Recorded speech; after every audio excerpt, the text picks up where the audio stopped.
see. I think I'm live.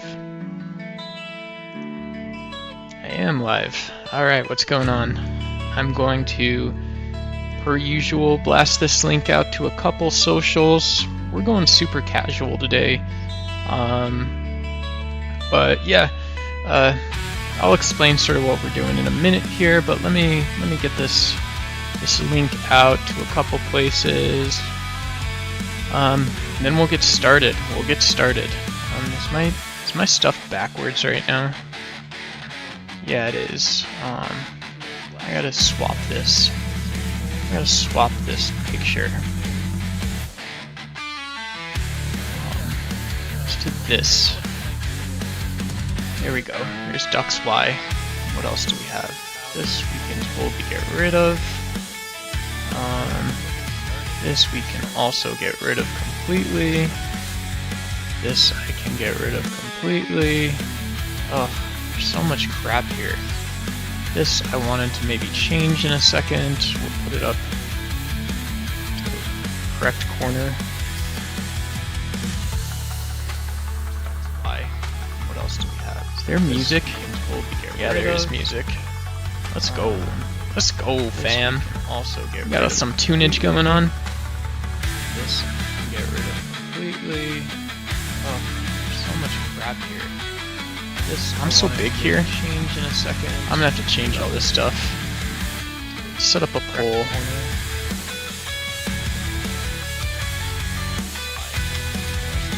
Is there music? Yeah, there is music. Let's go, fam. Got some tunage going on stream, or help me prepare for a blood sport debate from the POV of a set up a dirty of atheism? Question mark. Start poll. There we go. Got some tunage going on stream. Let's check the audio real quick too. I don't need this.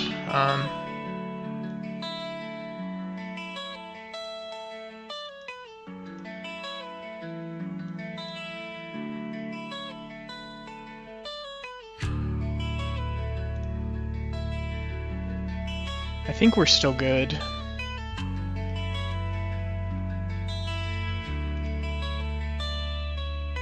Let's see.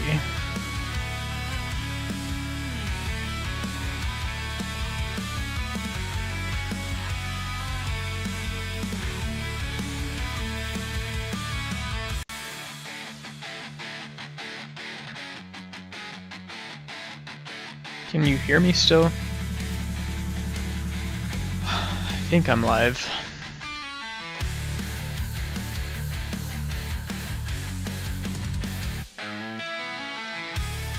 Let's go. Can I go to back here?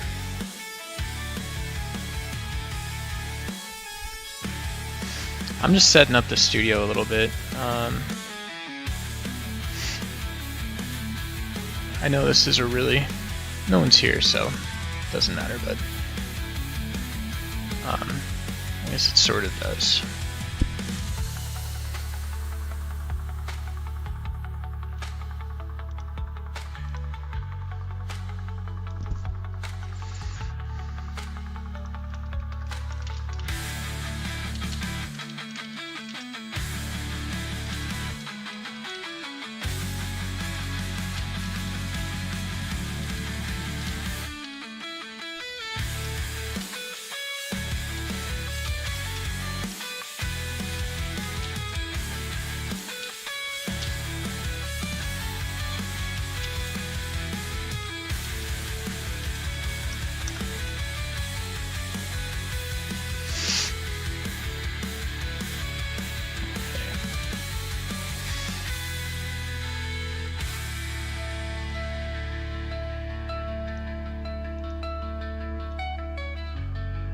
Let's go to Discord and blast this out, and then we're gonna be then it's the duck show is starting, guys. After this, the duck show is starting. So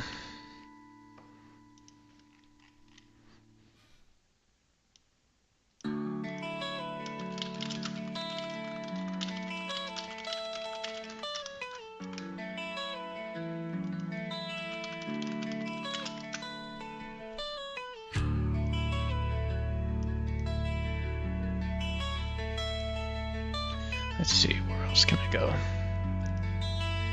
I don't think I can give this to Rob. Rob doesn't let people post in his channel. Maybe we can do some Rob Noor stuff later too.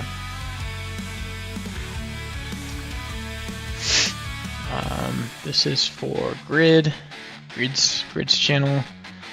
I gotta do something with him soon. Let's see. This is for Miss Cat's channel. I'm gonna post this in, just because, I'm gonna post this in Erudites as well.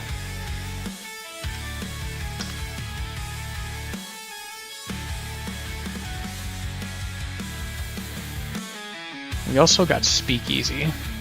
I'm gonna do that because maybe some of the VK guys wanna, and they are mostly guys, maybe some of the VK guys wanna join us here. Let's see if we can keep the energy up the right way. Okay. Alright. I think that's right. So, let's see. Let's see how we can do this. I'm gonna, let's see. I'm just gonna get rid of a bunch of crap here. We're gonna make some room first. Let's see. I don't need any of this. I can always add this stuff later. We're just gonna see maybe how annoying it is to, what is this? Hello, I'm vegan. We'll keep that. I don't mind an image. So just the way OBS Studio works, in case anyone's gonna join, you know, you draw all the elements, these little things you see on your screen that I can very annoyingly, or, you know, I can rearrange these depending on what's going on in the stream. You know, make them correct. You know, this all comes from your desktop, right? And so I'm not sure exactly how OBS works, but because it's a local, right, it's a desktop application that, you know, connects to your YouTube account, it streams, like this stuff all takes your GPU and CPU, you know, including like something like having filters on my video, you know, and so like if I, you know, like right now my PC is fine, it's at 35%, but that's still like a little bit high for, you know, not really wanting to do anything. And so if I take this filter off, you know, we just see, you know, then it's just boring duck, you know, no big deal, but this is going to drop my usage. My PC is going to be a little happier, a little healthier. You know, I'm sure something like having this little thing on repeat.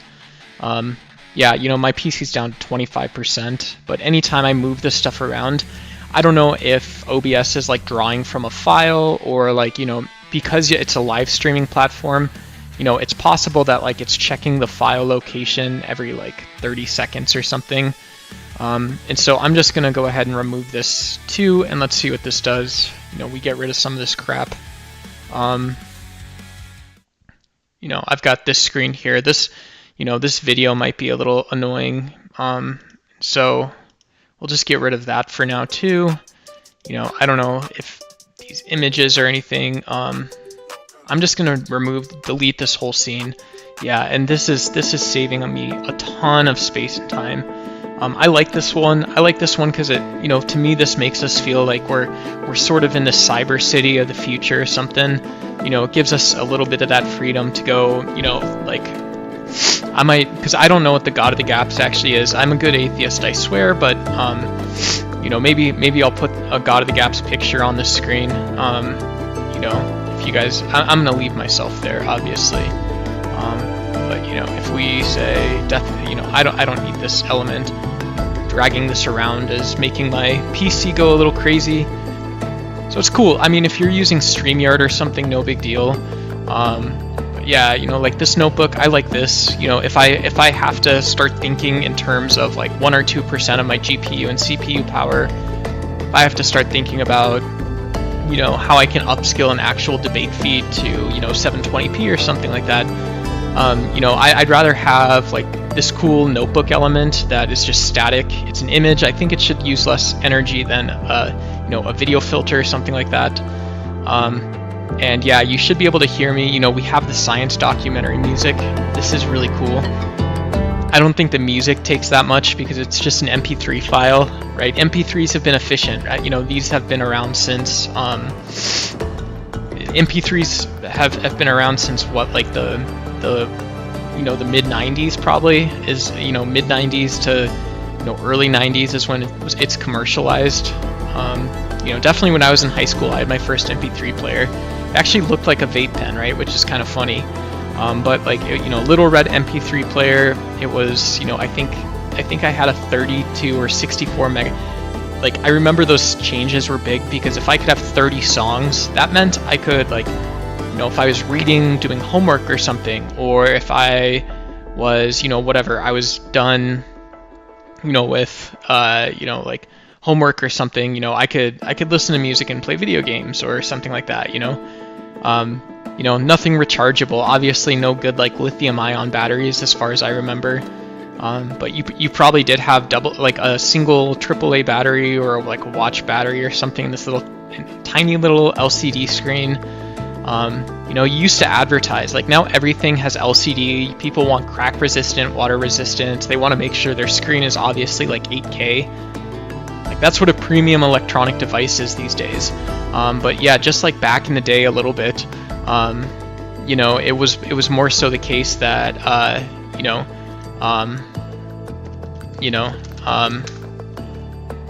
if you had an LCD screen, you would advertise it.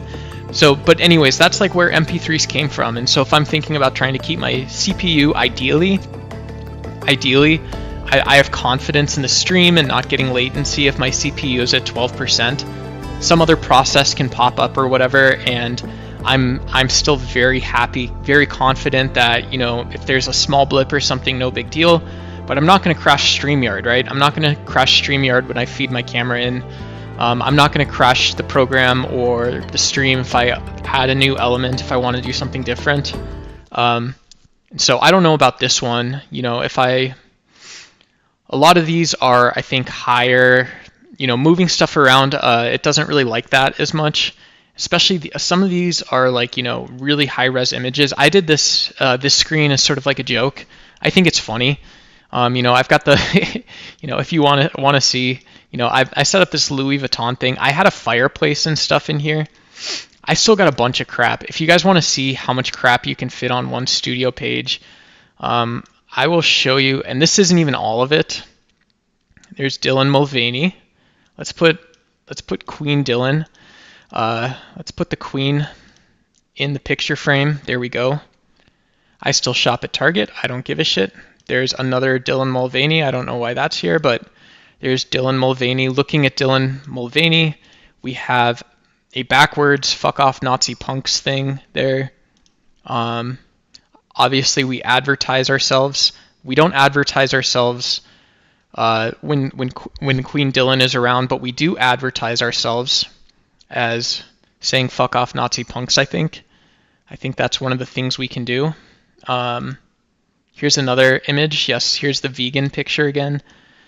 Here we go. Another reverse image, just in case, you know, there's a mirror camera setting or something. I have all this crap, this little crap, right? So, you know, this is another OBS complaint. As customizable as it is, as fun as it is, you know, you can add all this kind of stuff.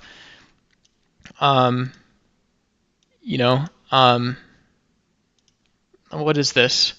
Oh, here's the other vegan sticker. There's Louis Vuitton. This is all the stuff I'm clicking here is on stage. As fun as OBS is, you can even just picture sort of the annoyance if you don't have a really great PC, and sort of the value of thinking in terms of design and minimalism and just putting something out there that works for your audience and works for your stream in OBS Studio. You know, if you're a broadcaster or whatever, because these little things, like if I have to have 2 of all of these just to make sure I can go on any panel or something and I can put up my vegan name tag, right? We're already talking about, you know, now my CPU, with just having this is the screen I want to go from. Let's just say this is my virtual studio. I send to StreamYard or something, not to be too technical, but, you know, I want to be able to do something like all this stuff that you can see using this punk thing as sort of my cursor. You know, which again, OBS, my PC really doesn't like me doing this. But, you know, if I have to have 2 of these, we're not only at 10%, but now we're at 15%, and we don't even have like YouTube videos I can stream, right? You know, like Rob Noor recently posted an awesome duck video. He and I you know, like very grateful for him to have me on. I'm sure he's also really grateful. You know, Rob Noor is really grateful that I went on his show, but you know, I'm sure I like Rob a lot. You know, I think we could be better arch nemesis. He's obviously got a huge channel.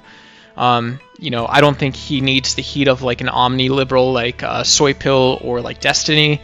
But if he wants someone to actually debate with and have intelligent, stimulating debates, he and I we're definitely not peaked out. Rob Noor and I are not peaked out having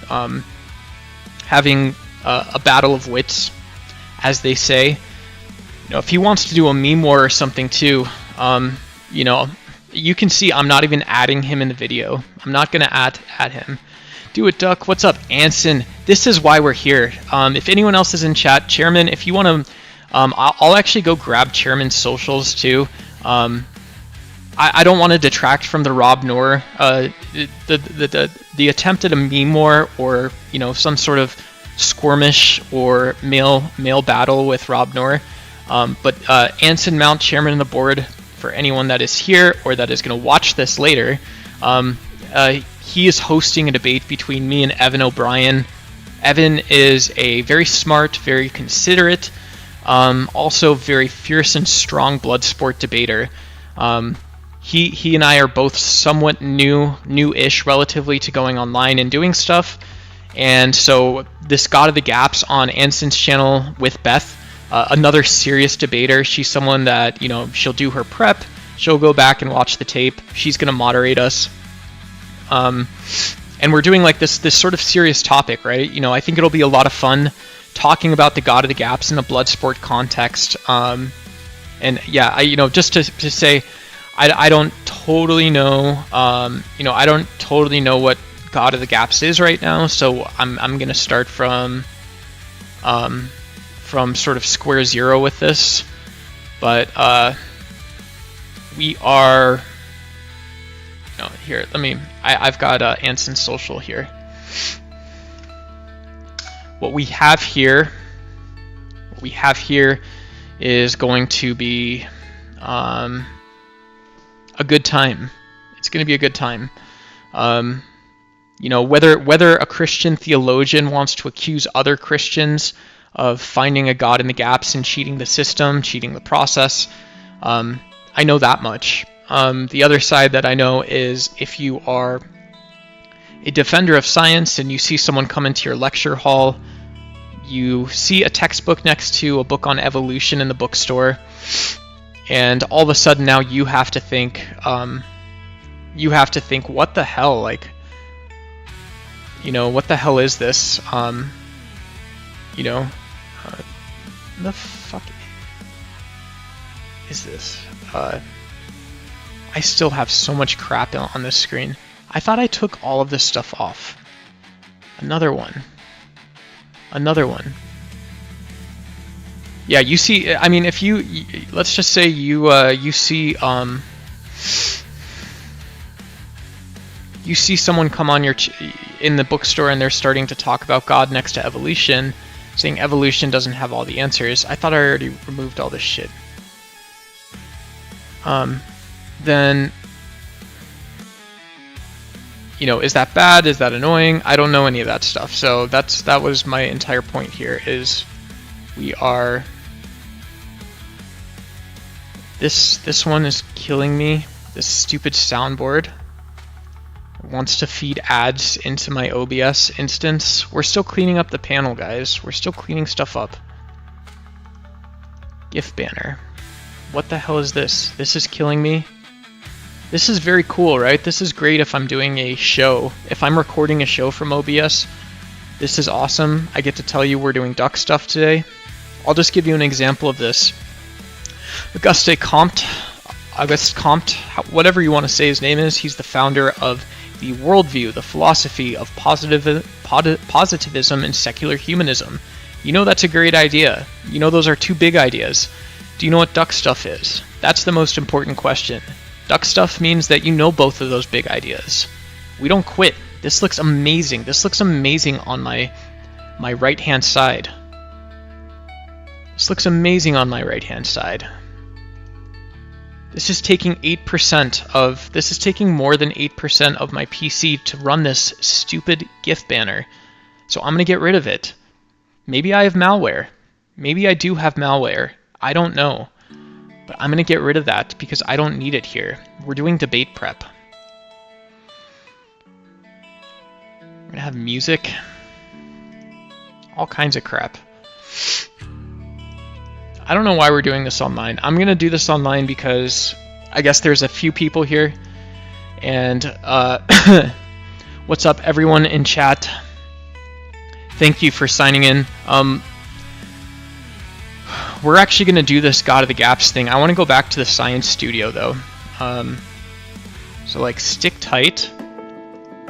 This is our Science Studio and I'm going to pull some stuff in from here. Now that we have all this free space, we cleaned up the studio a little bit. I think I'm fine here. I think I'm fine here.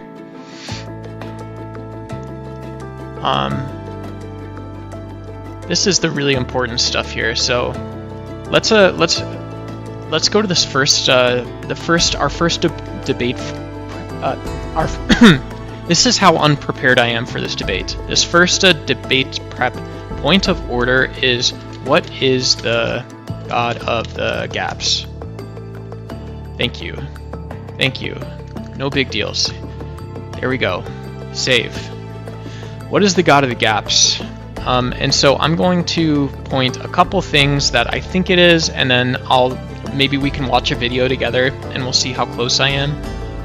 We'll see if I trust it, but science has, this is what I think the God of the Gaps is. Science has gaps.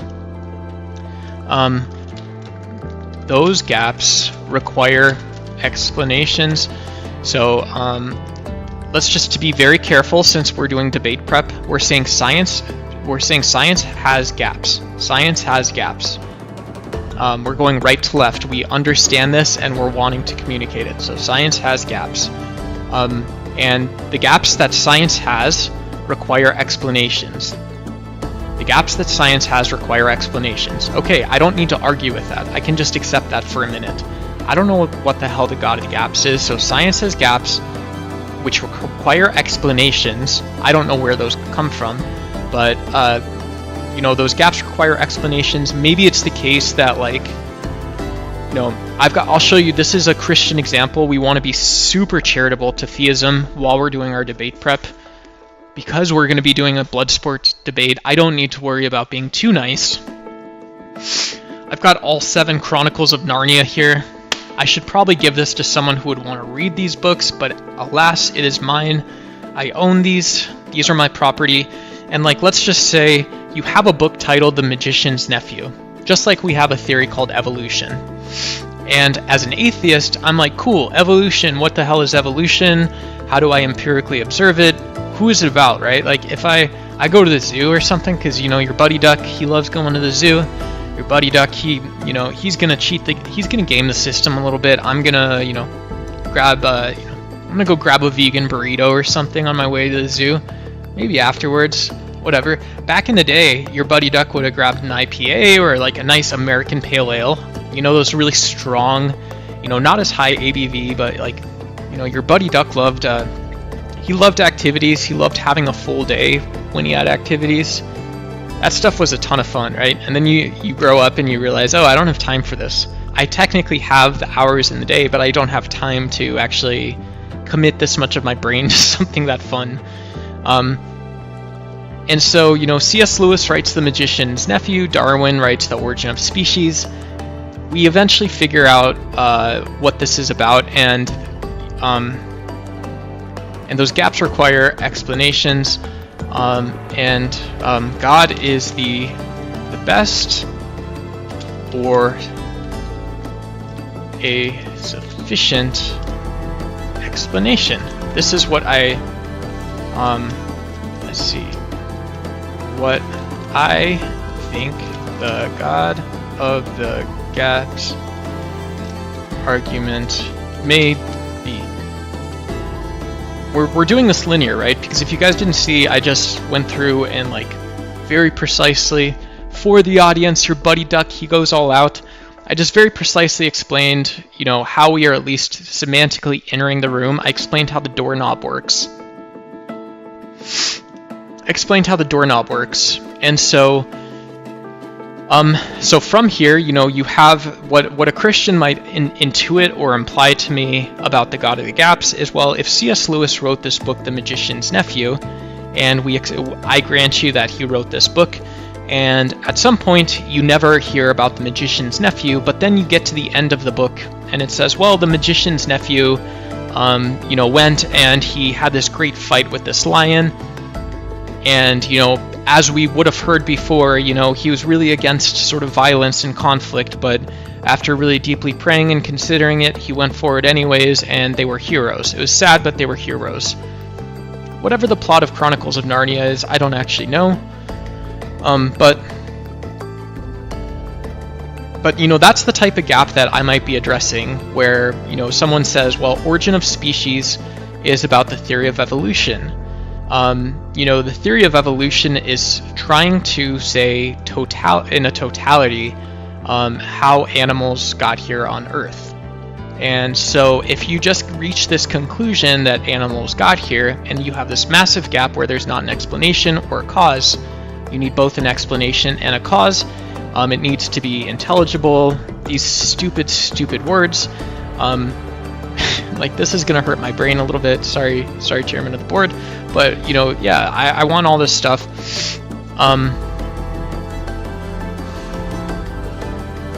And so, you know, what makes more sense than saying, well, origin of species. God is the best or sufficient explanation of these things. You have to have God in here. And I think that's good. I think that's what this might be. But let's go ahead and I'm gonna drop this music.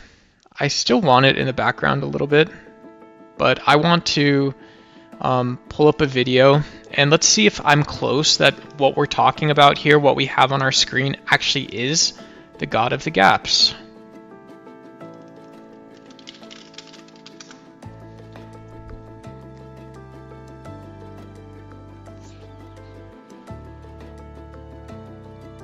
I don't want a lot of these. I do want Neil deGrasse Tyson. I don't want Aaron Ra right now. The reason I don't want Aaron Ra is I don't want to just steal his argument when I don't understand something. Stephen Meyer might be good. Let's look up and see if Stephen Meyer has done more. I respect Stephen Meyer. I want his version of this. And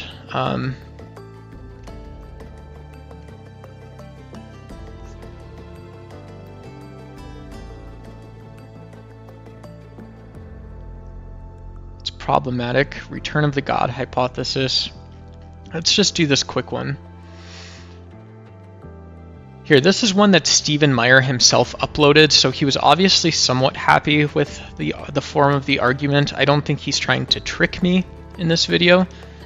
And so I, without much reservation, I will happily pull up this video. And I'm gonna happily pull up this video and we'll watch it together.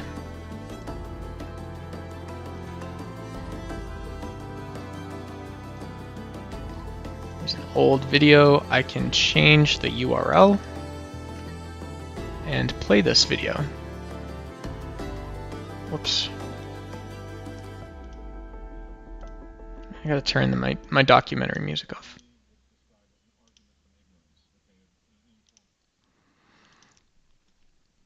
An argument from ignorance. So he's saying that it's possible to concede that the God of the Gaps is. I'll have to wait. You know, this is a little mysterious. I don't know that I'm gonna know Evan's opening statement or intro, if he's going to say, well, the God of the Gaps is never actually the God of the Gaps. I don't know if he's going to say that the God of the gaps is, it's not a fallacy. I don't know if he's going to say that, well, we should actually consider the questions the God of the gaps brings up. So let's go in again. Stephen A. Myers is like an actual scientist. I don't know how. I'm like, obviously I think he's like a PhD, so I think he definitely understands how science works. He's more intelligent than I am. All this other stuff. And he probably uses, I think another nice thing I can say about Stephen Meyer is we probably use a lot of the same language. We might apply different concepts slightly differently or contextualize them differently. But here we go. Yeah, airtime. Let's get some airtime for Stephen A. Meyer here. Problem, okay? And God of the Gaps is a colloquial way of expressing what we would describe as an argument from ignorance, okay, an informal fallacy. And one of the things I didn't get to say yesterday is that... So an informal, what did you say? It's an informal argument or fallacy? One of the things I didn't get to say yesterday is that this way of expressing what we would describe as an argument from ignorance, okay, an informal fallacy. And one of the things I didn't get to say yesterday is that this way of reasoning, this type of argument, is not a God of the gaps. It's not an argument from ignorance. And there's actually a philosopher, a historian of science, Michael Shermer, who very explicitly accuses the ID people, the people making the case for intelligent design, of making an argument from ignorance. And he says, well, they're just saying that natural processes can't produce information or it can't produce irreducible complexity, therefore God did it. Well, first of all, we're not making an argument quite that simplistically. We're not arguing in the first instance for God, but merely for an intelligence of some kind. But secondly, the way he represents our argument is a straw man. We're not arguing that just because... we are arguing that natural processes are insufficient to produce specific effects in nature, irreducible complexity, specified complexity, but we are not arguing from that directly to the notion of intelligent design. There's he's missing a premise in the way we formulate the argument. We're arguing that natural processes of various kinds, chance, necessity, combination, the two, are insufficient to produce information, this is the way I would formulate the argument, based on our knowledge of the cause and effect structure of the world, and also there is a cause of which we know that is capable of producing that effect.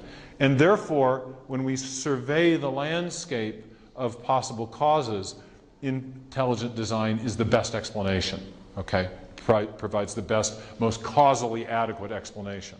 So the claim that ID people are arguing from ignorance, or this represents a God of the gaps argument, is really, it's based on a straw man representation of the argument. And that's just, I think, something worth noting.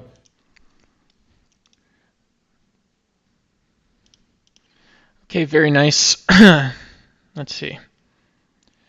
Very nice. Very nice. Very grateful to Stephen A. Meyer for that. So let's get the documentary music back in. Yeah, really good intro from Stephen A. Meyer. And so science has gaps. Those gaps require explanations. This is maybe right, but we're just going to write over it.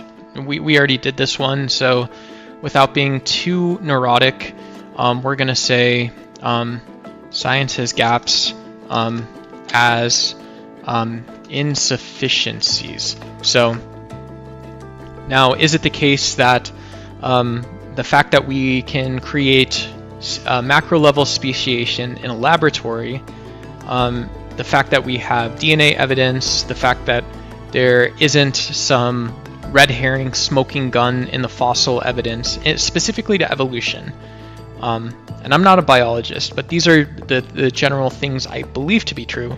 Is it the case that not only Darwinism, but neo-Darwinism seems to have enormous legs, where like maybe I'm talking about like, well, you know, like, okay, what is there a genetic process for macular degeneration or something, you know, like my eyes or something like this? Do we have a gene that actually is responsible for like a disease process that maybe impacts fitness? And so, like, you know, I can't just explain this. You know, I do explain this by randomness, but I also say, well, eyes evolved, you know, they got here in the last 250,000 to 400,000 years, and truthfully probably got here further back than that, because our eyes were operating in an environment where, you know, our genes and the things that one relate to the environment in a way that sort of produce fitness. You know, there is perhaps these sort of collinear, paraconsistent, paralinear processes that still produce a linear fossil and genetic record, because by definition that is what that is. And so, you know, when I'm saying there's this small thing here, you know, Stephen A. Meyer still wants me to say, well, the insufficiency is, you know, there's maybe Bayesian statistics in here, being very charitable. There's maybe a Bayesian statistic saying, well, you still can't believe this. Less brainy. How do you know? How do you know? The most studied theory in all of academia, how do you know? I don't know, I'm not a biologist, but it sounds good enough to me, right? Yeah, like, I don't know, does Pfizer not exist? The fuck do you think this is? Like, yeah, Pfizer doesn't exist. You don't have NSF grants, you don't have study the God of gaps, you don't have the national, I think that's the word, National Science Foundation. What makes it national? I don't know. You don't have the National Health, what is it? NHS?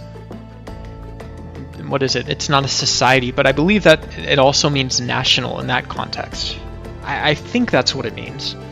No, you have a God of the gaps. You don't have the NSF, you don't have any of this shit. You have... And so science's gaps is insufficiency. So if I can't explain how some state of the eye got there, or I can't explain, you know, to their standards, you know, how life got there in the first place, why you have genes that are evolving is what that's actually asking. You know, if I can't explain why we have life from RNA and, you know, these little acidic sort of things, DNA and RNA, these little tiny robots that change and malform, reform, those are insufficiencies. So this is very carefully going through what Stephen Meyer has to say. And so we are not talking about our own insufficiencies either. We're not talking about our own insufficiencies either. This is what Stephen A. Meyer was telling us in the video. He was saying that, like, yeah, when there's an insufficiency, I'm not going into the nothingness. I can't, you know, that is a God of the gaps fallacy.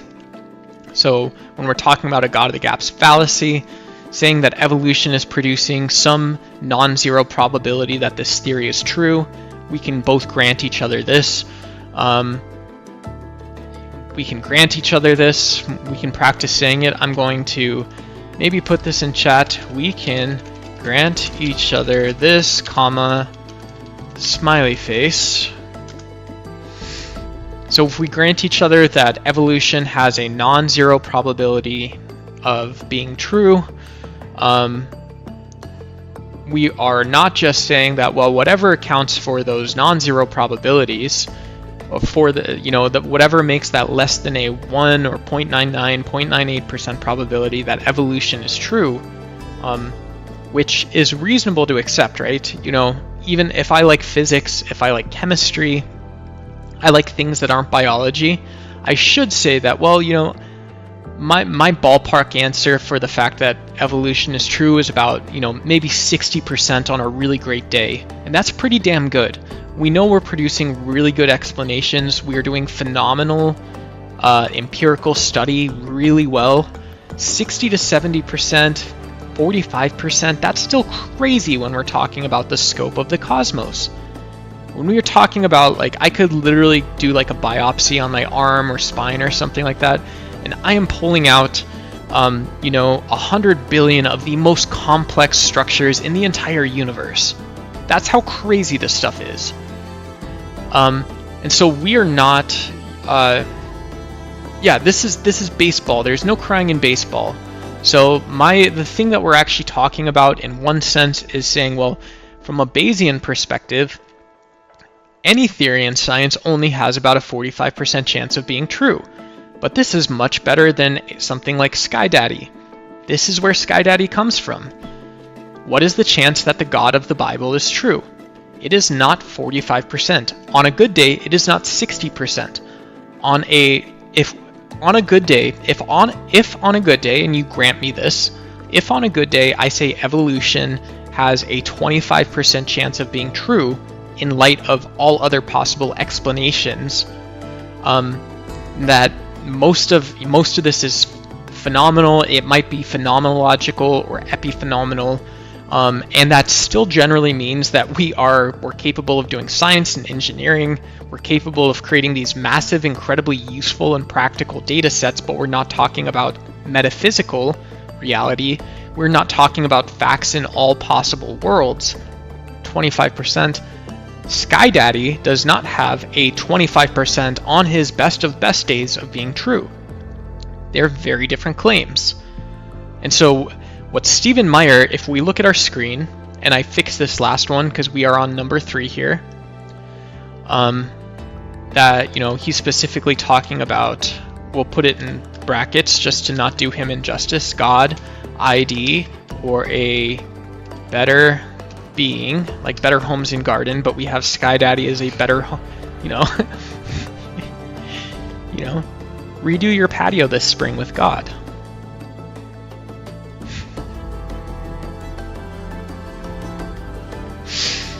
Prince Caspian. C.S. Lewis, yeah. Massimo and C.S. Lewis, this spring only, bringing you the best way to redo your patio. I can't, bro. So God, an intelligent design, a better being. This is what Stephen Meyer is telling us. It creates explanatory or causal or philosophically necessary descriptions, which are better than.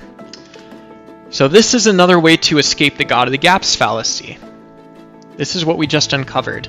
So I didn't know what the God of the gaps was coming into this. I'm pretending as if I really knew nothing because I haven't really thought about it that much.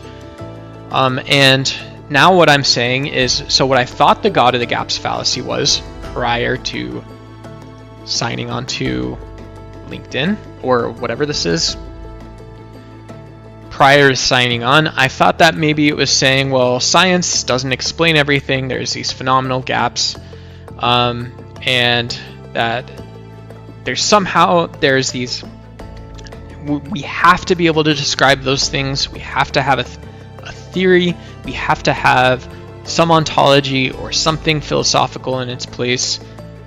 And so that is so not thinking in terms of fallacy, that is what God is. And with Stephen A. Meyer, what we now get, what this transforms into, is that science can have insufficiencies in explaining how the theory arises. It can have insufficiencies within the theory. A suitable, or perhaps the best way of explaining those, the best way you can explain those is Bayesian probabilities, and understanding why it's really pretty compelling if someone comes up with a model that shows the theory of evolution has a 13% chance or a 60% chance or a 45 or 25% chance of being correct. Those are all really great results. We can think a lot of justified beliefs come from that. But we do not talk about those insufficiencies. That is what someone who does say that God is not a God of the gaps is saying. We are talking about not our own insufficiencies or your insufficiencies. We are just talking about when the causal reasoning, but not a gap, is being created. There is a God. It is not it is intelligent design in our argument, if you see this down here. It is a better being in intelligent design.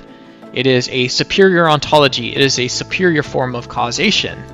It is a superior form of explanation. It is a use of axioms as the people have never seen before. That's not charitable.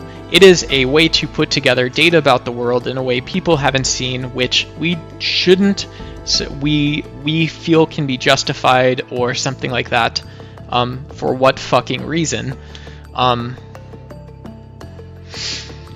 this creates a causal or a in the philosophical sense, unnecessary or sufficient description, which is better than our little scientific Bayesian thing we're doing, which I prefer.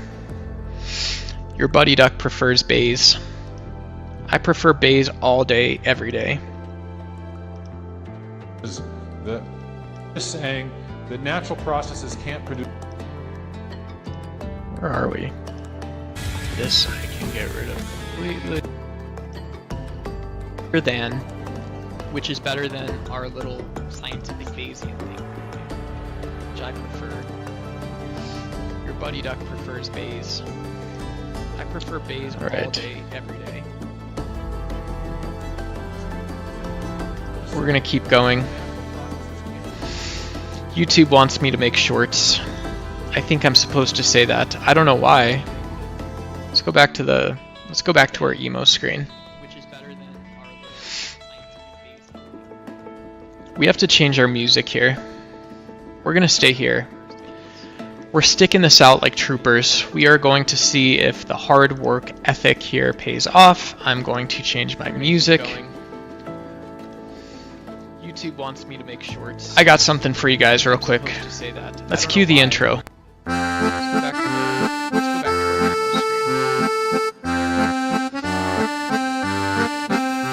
We have to change our music here.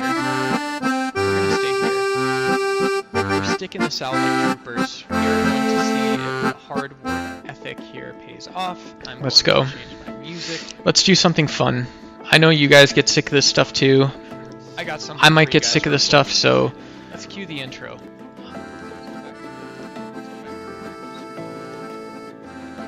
Here we go. We should have some nice music now. Let's go. So we're gonna change now. We're gonna change this up.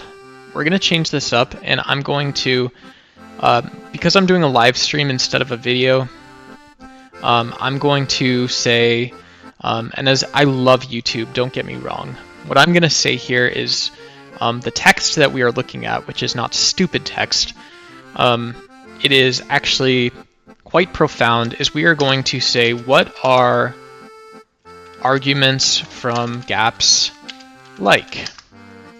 Because this is a blood sport debate I'm doing prep for. So I feel, at least for this one argument that I'm covering with my head right now, with my brain, where, basically where we got so far is that, look, science, if I'm granting you everything, I'm granting you absolutely everything. I'm saying science has a difficult time really contextualizing everything it does. Science can't contextualize anything. It's really weak evidence. If I pragmatically say, well, science has made progress, I'm granting you this too.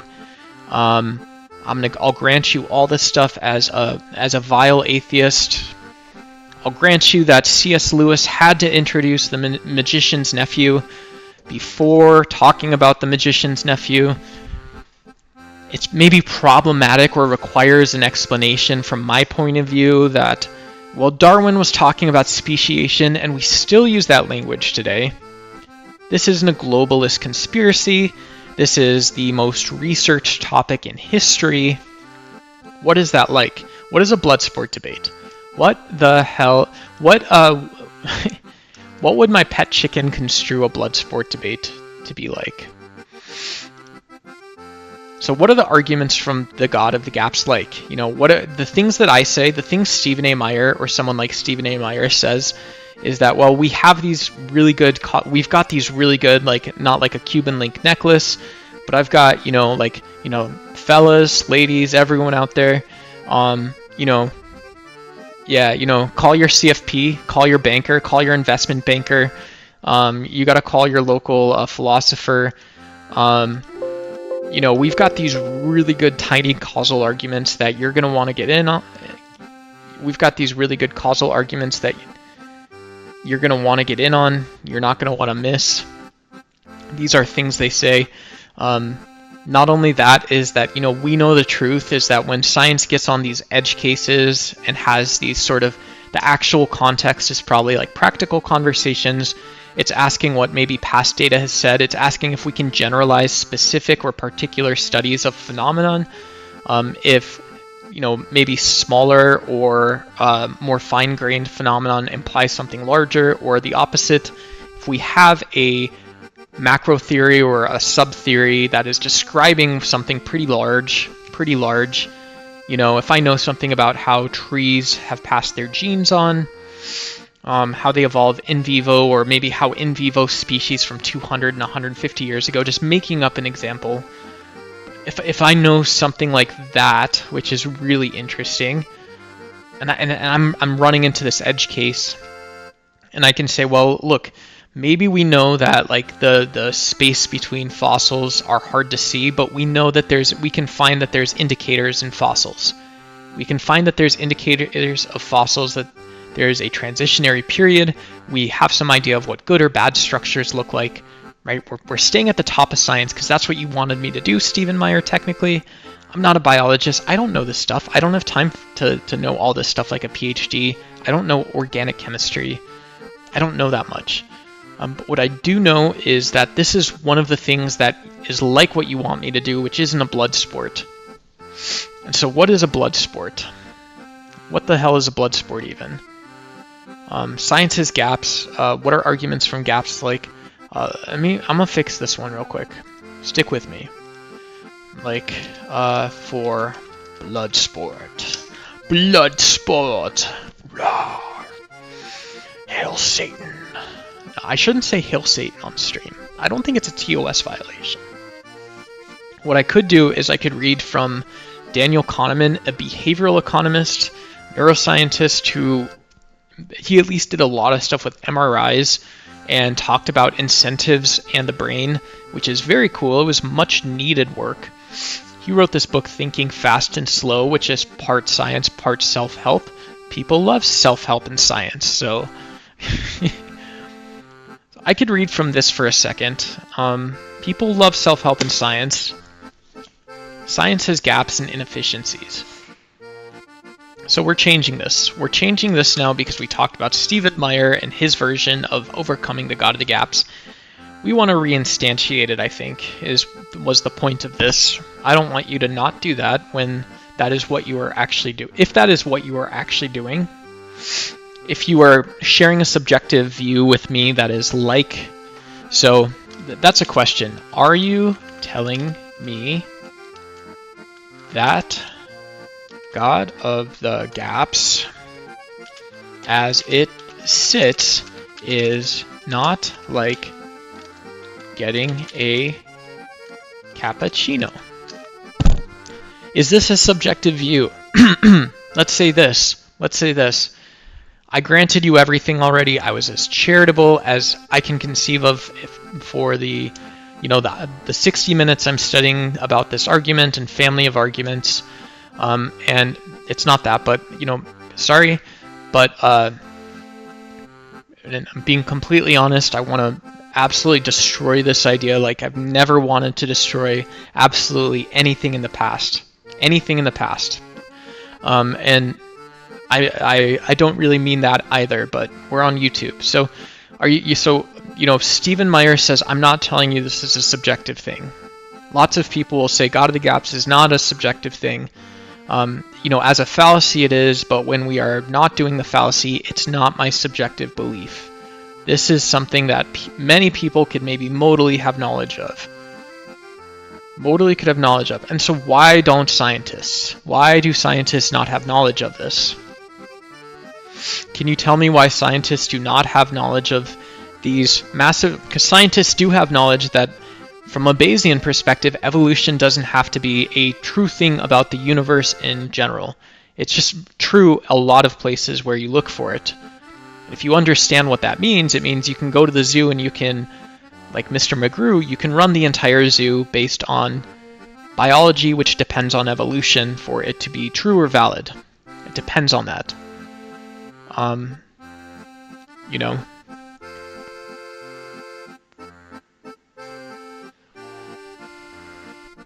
right? If an animal gets sick, you want to sort of know the taxonomy of viruses in life, but you would want to sort of know that viruses co-changed, co-evolved in some sense alongside life.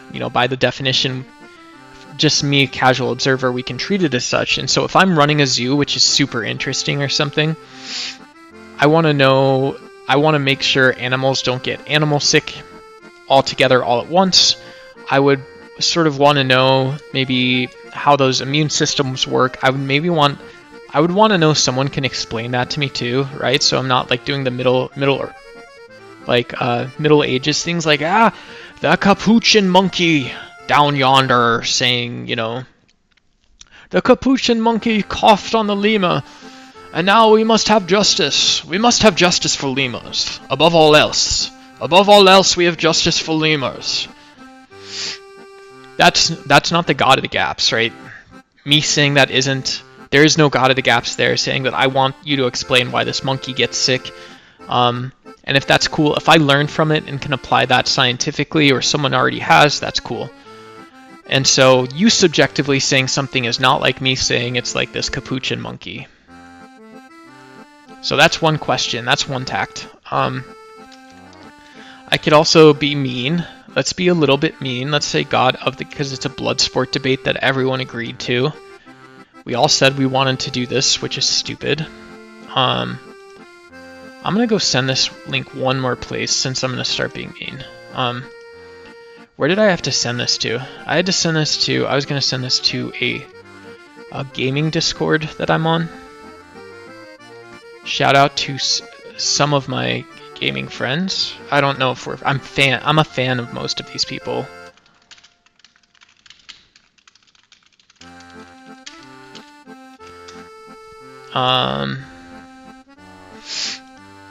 So I just sent that out to my other friends, and so God of the Gaps is like or as. So when we are using terms like this and saying God of the Gaps is like or as, we are using a formal cognitive process. We are using a sort of it is a formal, in what it actually is a formal reasoning mechanism, but this is induction. Using an analogy is like induction. It is induction. And so if I say that the God of the Gaps is like or as, let's just be very, very Indian here because I'm a huge fan. I had tons of Indian friends growing up. So God of the Gaps is like or as writing a comic book to explain why the light turns on. I'm not being racist, right? Because let's just say that this is actually a good way to reason about this too. Whatever. This isn't Indian. This is just my internal brain from growing up next to a semiconductor plant, and I had lots of Indian friends. So God of the Gaps is like writing a comic book to explain why the light turns on. I like this one. Maybe it's not as blood sport as some would like, but it's very brutal, right? Why, if I have a sufficient explanation from circuitry and from maybe I don't need quantum electrodynamics or something. Someone knows it probably, but just, basic. I can design a basic circuit board. I can etch pathways into a silicon chip where electrons travel. That's sufficient for an on-off switch or a timer or something, and then I have that allows the electrical current to fully go in a fancy smart lamp or something to a LED or traditional filament bulb where there's resistance or something. Or halogen bulb. There's actual gas that with a little charge it gets very bright. It doesn't burn. It just gets bright or something. I don't know. However that stuff works. But if I was, saying the theory of evolution specifically is subject to Gaps arguments or something that is like a Gaps argument, where we're looking outside and inside for these where we can insert.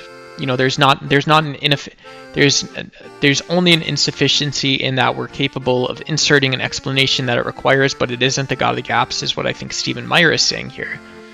So the God of the Gaps is like writing a comic book to explain why the light turns on.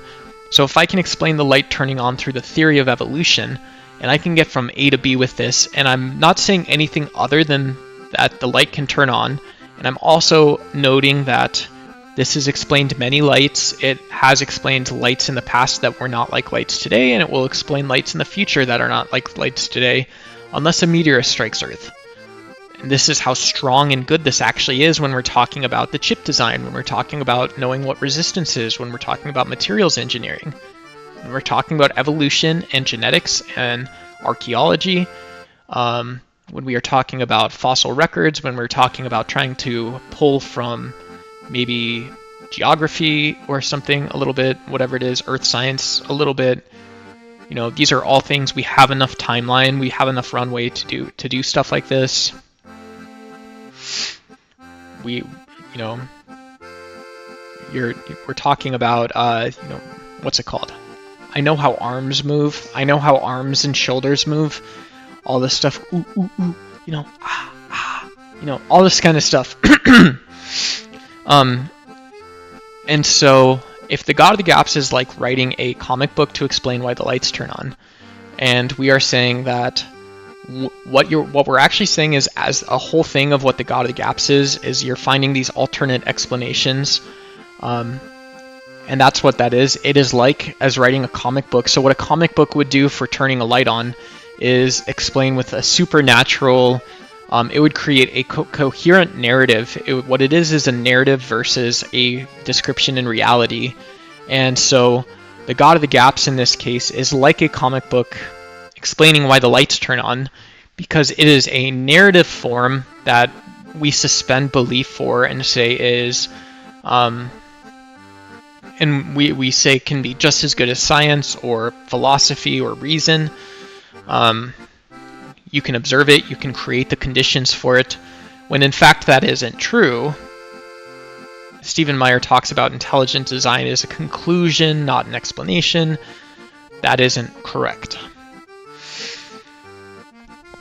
And so this is about the epistemology. We want to talk about necessary and sufficiency too. So, the other way of saying this is antecedent.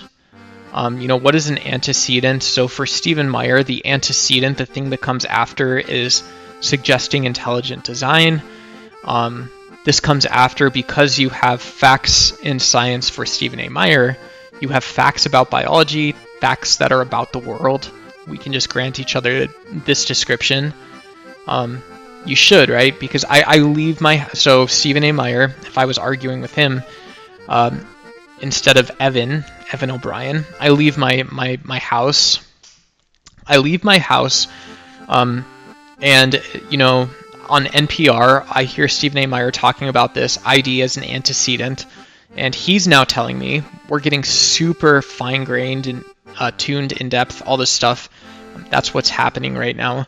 And Stephen A. Meyer, he tells me, Stephen A. Meyer, what he's going to be talking to me about and telling me about is, well, yeah, this is what the universe is like, so you should be able to leave your front door. You should be able to hear me or other ID theorists, conspiracy theorists on NPR. If we're not conspiracy theorists, you are talking about a fact that is about the world. As you're about the world, you're about the same sort of facts we're looking at for this antecedent of intelligent design.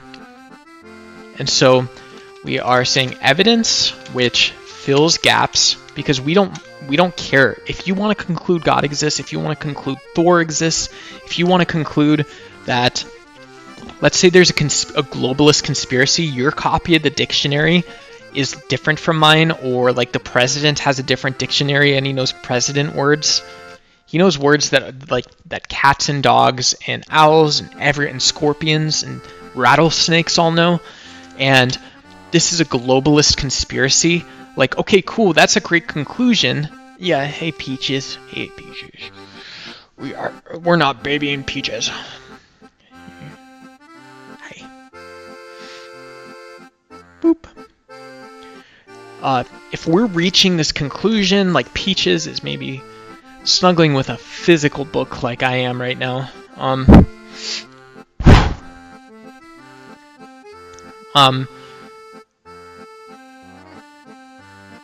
what was I saying? Evidence which fills the gaps. God of the Gaps is a rapper from LA. You got a 1-inch. You misunderstood. No, darn it, Anson. We're having a rap battle about a rapper. All I would say is God of the Gaps was born on the crapper.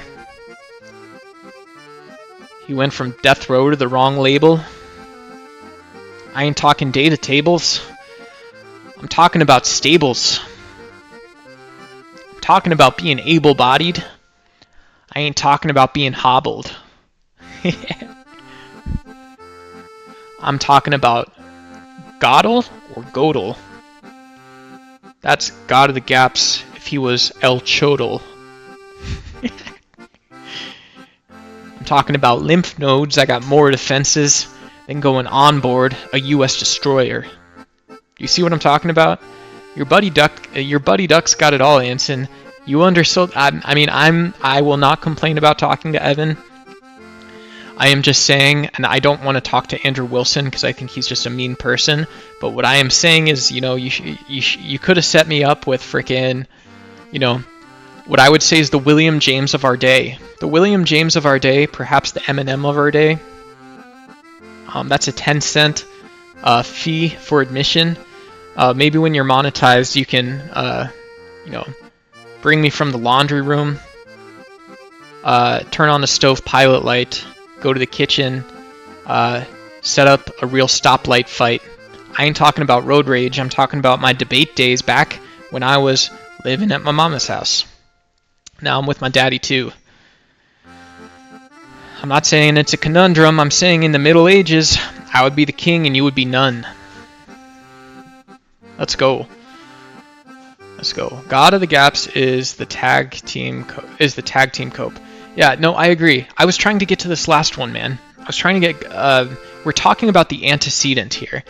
We're talking about if I'm saying that the conclusion is an intelligent designer or a god, a superior being of any kind. Another like sort of analogy here is like saying, okay, I accept that bucket, but the evidence that's what I was saying. You reminded me. This is how you remind me of what I really am. So evidence which fills the gap is like which fills the evidence which fills gaps is like, it's not like a comic book.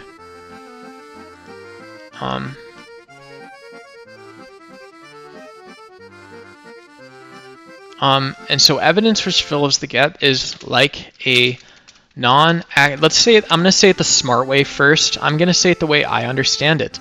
Is like a non-axiomatic axiom. How did I reach this? How did I reach this point? Anson, I will explain this if you are sticking around for 30 more seconds at least, just so I don't look like a sad loser live all by myself. And by the way, you know, we have all these wonderful icons that you can see. So, you know, I was saying I can grant that, you know, if I'm arguing with a tag or a, you know, an ID theorist and I grant that you're a theorist, I can even grant that the theory of evolution has a Bayesian probability of being 25 to 65 to 13% right, meaning it has accurate explanations in the world in general, right? When we look at particular things it says. So if I am saying this and now you're saying, well, no, that's a gap, you're not even talking about the science, because what you're saying is that the evidence which goes into that, we have to think about it axiomatically. I have to say that I have to explain an eyeball or why humans can hold a banana, you know, all these old memes. And this is an axiom, but it is itself not axiomatic. It is not someplace from the world. It's not formal. It's not anything. And so that's a diss track right there. Oh. Do do do do do do do do do do. Anson, I got something for you.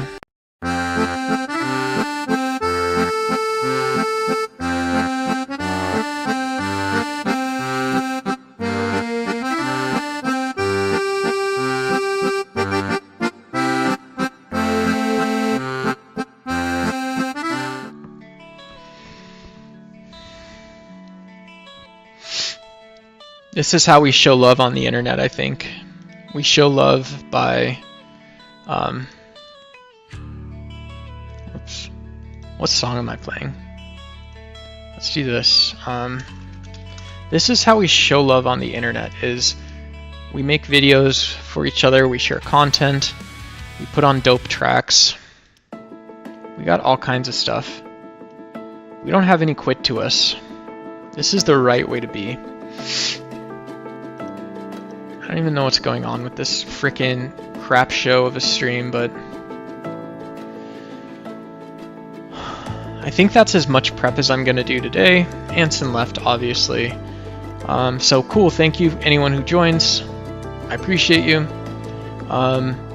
Just to summarize what we did today, in this video we went from not knowing what the God of the Gaps argument is, knowing nothing, sort of using an analogy. Is the God of the Gaps argument is trying to break down what it means to call the God of the Gaps argument a fallacy. Is that like saying C.S. Lewis needs to introduce a character such as the Magician's Nephew, or such as Aslan before they write about Aslan? Would it be like this? And what we supposed this God of the Gaps argument was actually like was that science says things and you don't always have a perfect explanation. You might have some probability of believing it, but it's always desirable to have an explanation in place. It's always desirable, both intuitively as evidence, as well as from a modal logic, or really just a logical perspective, that when we have a gap like this, we have an ontology that fills it. We have some form of beingness, or we have a function, a teleology that fills it. This is what a lot of people say. And so if I grant everything, and I don't want to manage the God of the Gaps, I give this over to my opponent completely, what I say is, well, yes, what science actually is a Bayesian probability, it is a Bayesian statistic, it is a method of explaining phenomenon, and it might not be true cosmically. And we will not talk about the fact science came from somewhere. We will not talk about the fact that science is more than likely to go someplace else in the future. What we actually will talk about is what? I don't know. You tell me, because I just gave you everything. I granted everything. And from here, just in conclusion, Stephen A. Meyer tells us that, well, the insufficiency in science isn't really a gap, it's an insufficiency in that there is not a satisfactory or necessary or sufficient explanatory method. And so what we do is, even without science, we don't look at the conclusion we reach. We use reason, and we sort of use this scientific or empirical methodology and say, well, maybe we do eventually suppose a superior being. We suppose intelligent design. We suppose that there has to be some greater than logical relationship in this argument. And that aspect of what God of the Gaps is, when it's not a fallacy, is saying that, well, is saying that, well, look, we can use the same sort of high caliber thinking methods to find explanations that sit alongside or within the theory of evolution. This is what we are uncovering. So you are seeing one person says A goes to B, evidence goes up into a theory, into other theories, and we go back and we create more evidence. Over time we shave stuff off and move over, and this is what science pragmatically actually looks like. And this is why we say with confidence, when you can have a justified belief, lots of them from a theory, and the alternative to this is saying, well, no, you have something which is actually lighter weight, it's not angels on pinheads, but when you have a gap, you can just suppose this being exists, and this is equally a justifiable belief. The fact that you may wish to hoist all of science knowledge does not change the fact that this may not be the correct explanation.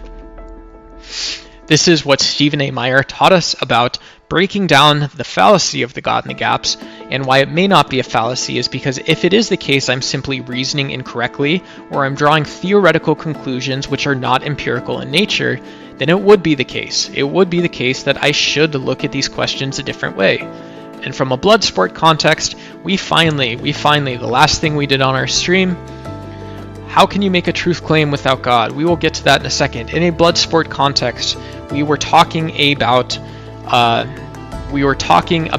what induction and actual reasoning mechanisms in the brain are like when we are properly understanding the world. We grant each other that we are talking about facts about the world. Both of us are talking about facts about the world. We are simply approaching it in two different ways. The way in which I would approach this is a God of the gaps argument, something that is creating a sufficiency, is somehow saying that it is like creating a comic book character to explain why the lights turn on. It is like creating a comic book character that explains why the lights turns on. Yes, it works, but no, it does not do a lot of the other things that the scientific or theoretical explanation does. The second thing we said, and I don't remember this, so let me just jog my memory real quick. Oh yes, the other two or three that we said was that making a God of the gaps argument is like getting a cappuccino. It is like a subjective experience as anything else is. I cannot rewrite the greatest psychology or neuroscience books in history because I am talking about something that other people can know. It is not a fact about the world that you have to apply axioms and reasons this way. And when we finally see why this is, it is because what the